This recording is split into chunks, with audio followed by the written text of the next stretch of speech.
Fala pessoal, tudo bem? Como é que vocês estão? Então, mais uma vez eu estou aqui, professor Luxemberg, para a gente iniciar esse ano letivo, gostoso, cheio de energia, cheio de força, recuperar esse tempo perdido, que esse é o nosso desafio.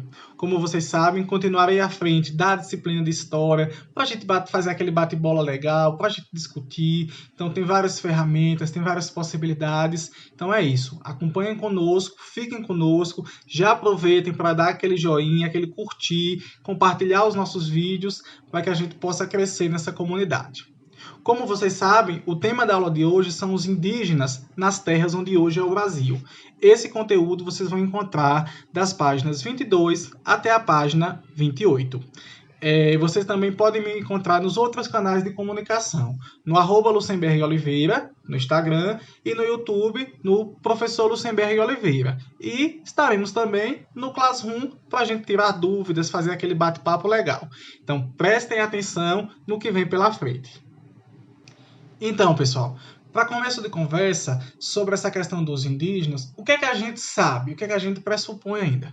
Sobre os conhecimentos a respeito da população indígena, é tudo muito estigmatizado, pouco disseminado sobre os índios. O que é que vai acontecer? As pessoas elas julgam saber tudo sobre os índios pela forma como viu no jornal, na TV, e ainda tem uma visão eurocêntrica, já que foram os europeus que chegaram aqui e aplicaram a sua visão de que o índio era inferior, ele era bárbaro. Então, há uma visão ainda que a população indígena ela é atrasada culturalmente. E essa visão que ela é atrasada culturalmente é justamente por conta dessa visão trazida pela mídia. Só que esta é uma população que é marcada por confrontos, por alianças, por deslocamentos, por perdas e por conquistas, porque as tribos duelaram entre si, elas não só duelaram contra os portugueses, mas também entre si para o estabelecimento de território.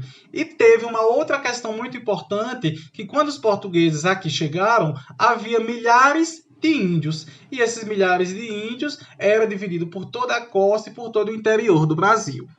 É importante vocês perceberem, pessoal, que havia semelhanças e diferenças entre cada grupo de índios, cada agrupamento indígena e tudo mais. Entre as diferenças que a gente pode ressaltar, eu acho que cada agrupamento tinha uma aparência física diferente, falavam línguas diferentes, as artes que praticavam eram diferentes, nem todas eram iguais, porque mesmo havendo uma visão homogeneizante por parte do europeu, tinha essa questão das diferenças, eles eram diferentes.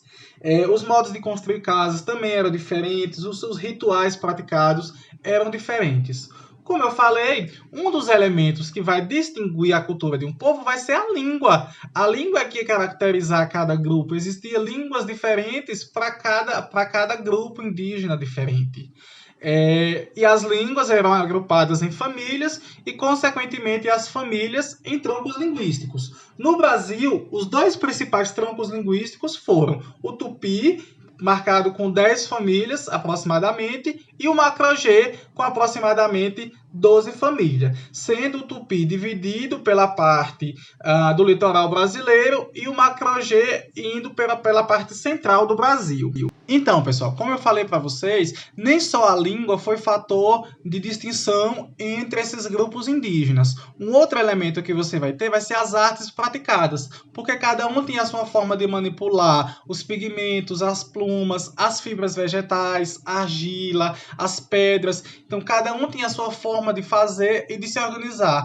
E foi justamente esse fator que conferiu diferenciação a cada um dos agrupamentos indígenas.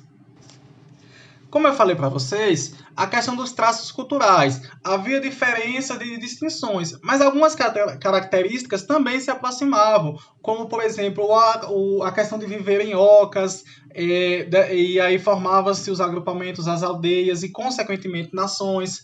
A propriedade era coletiva, ou seja, tudo era de todos. O trabalho era baseado no sexo e na idade, ou seja, tinha trabalho que os homens poderiam fazer, o trabalho das mulheres, ia por idade, tá certo?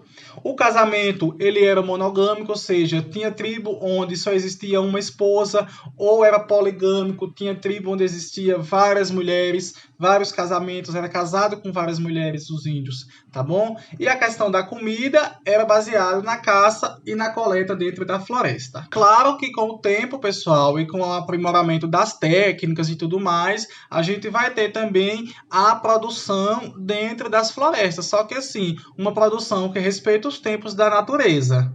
Também, pessoal, uma questão essencial que a gente deve prestar atenção foi em relação aos encontros e desencontros com os portugueses.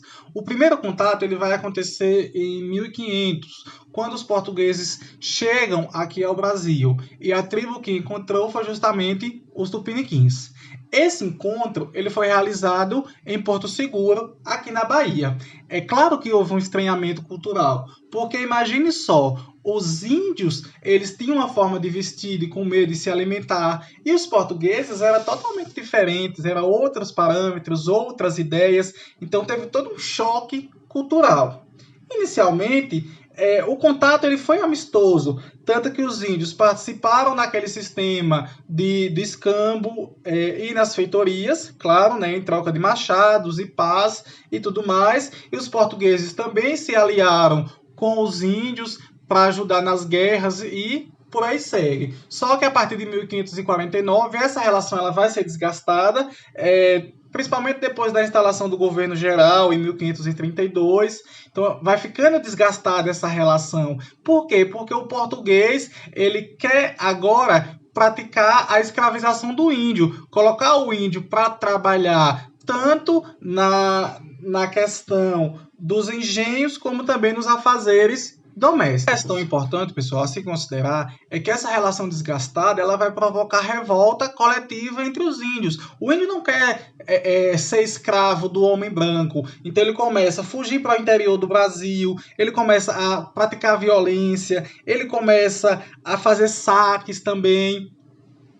E uma outra questão que precisa ser falado é que as doenças também mataram muito a população indígena. Por quê? A arma de fogo mata muito, só que haviam doenças, como foi o caso da gripe, do sarampo, da tuberculose e da varíola, que o sistema imunológico do índio ele não estava preparado para essas doenças que foram trazidos a partir do contato com os portugueses. Enfim, pessoal, uma das coisas que a gente tem que falar sobre essa questão dos indígenas é a luta pelo reconhecimento das terras hoje, porque muitas terras indígenas têm sido invadidas e têm sido alvo de disputas porque possuem riquezas a serem exploradas. Então, fazendeiros, madeireiros, garimpeiros estão invadindo essas terras e estão entrando em combate direto com os indígenas. E existem associações e proteções que têm tentado garantir o direito dos indígenas, como é o caso da Associação Chavante, da Federação dos Indígenas do Rio Negro,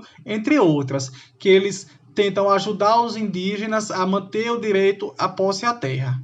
Então, eu espero que vocês tenham gostado da nossa aula, eu espero que vocês façam a leitura das páginas 22 a 28, e qualquer dúvida que surgir, podem me chamar nos endereços oficiais que eu citei aí, WhatsApp, Instagram e dentro do próprio Classroom. Então, uma boa aula a todos e a gente se vê no próximo encontro.